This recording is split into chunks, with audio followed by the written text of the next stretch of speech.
Welcome to the 2020 New Testament Challenge. Today we're in 2 Corinthians chapter 10.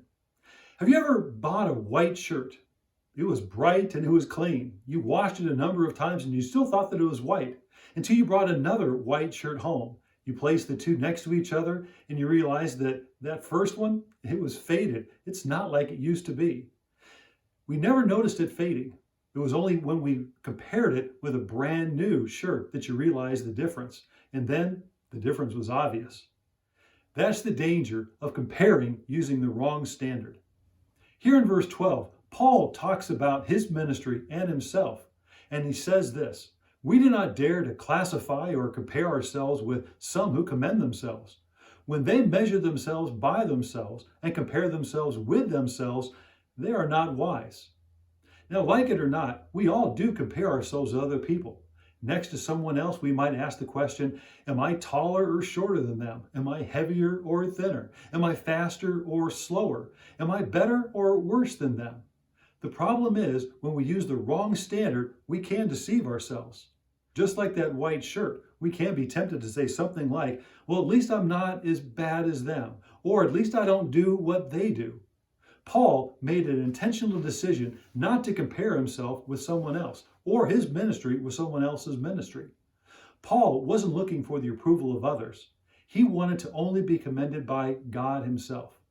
Now, it is common for all of us to look to others and find out what they think. We do look for the approval of others. Children look for the approval of their parents. As we get older, we look for the approval of our friends, our colleagues, our employers, or even clients. The problem is that we can become trapped or imprisoned by the thoughts of others, wanting to know what their opinion is over anyone else.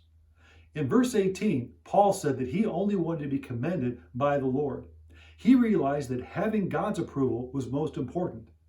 Paul understood that God's evaluation of his actions, what mattered most was what God thought of him, not himself or anyone else. The true evaluation, the true comparison that we should always do is not comparing ourselves with someone else, but to set ourselves up next to Jesus as we see him in the Bible. And then we will always come back to the Lord and say, God, there is still work that you need to do in my heart and in my life. I like what one person said, though. I'm not what I was, but I'm not yet what I'm going to be. This is what David did. David was concerned about what God thought of him. And so he said in Psalm 139, verses 23 and 24, "Search me, O God, and know my heart. Test me and know my anxious thoughts. See if there is any offensive way in me, and lead me in the way everlasting." Paul wanted to only hear what God thought about him. David wanted to know what God thought about him. You and I need to listen to what God says as well. We need to seek what God would say in his approval.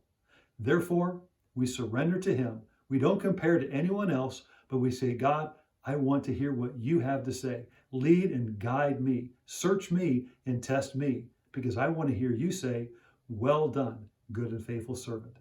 Thank you for joining the 2020 New Testament Challenge.